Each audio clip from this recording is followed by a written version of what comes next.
মানুষের জন্য কি এমন কোন সময় আসছে নাকি লাম ইয়াকুন শাইআম মাযকুরা, সে খুব উল্লেখযোগ্য বস্তু ছিল না, অর্থাৎ অনস্তিত্ব থেকে আল্লাহ তাআলা মানুষদেরকে অস্তিত্ব দান করেছেন। সুবহানাল্লাহ।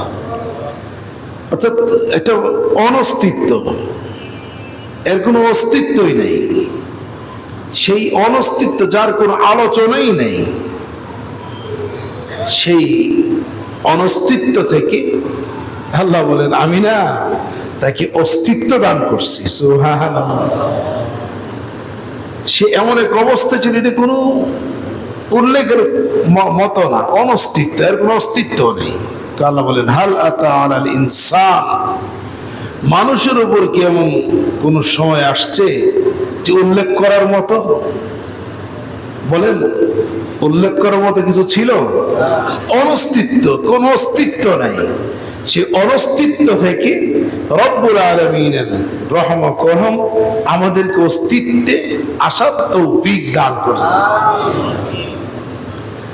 এরপর আল্লাহ বলেন শোনো কেমনে আনছি, ইন্না খালাকনাল ইনসানা মিন নুতফাতিন আমশাজ। আমশাজ মানে মিলিত, বাবার শুক্রকীট আর মায়ের ডিম্বাণু, এই দুইটাকে মিলিত করে আমি আল্লাহ তোমাদেরকে মানুষ বানাইছি। সুবহানাল্লাহ। ইন্না খালাকনাল ইনসানা মিন নুতফাতিন আমশাজ। প্রশ্ন, আল্লাহ কেন মানুষকে বানাইলেন আপনি? আল্লাহকে শুনো, নাবতালিহি ফাজআলনাহু সামিআম বাসীরা, আমি যেন তোমাদেরকে পরীক্ষা করতে পারি।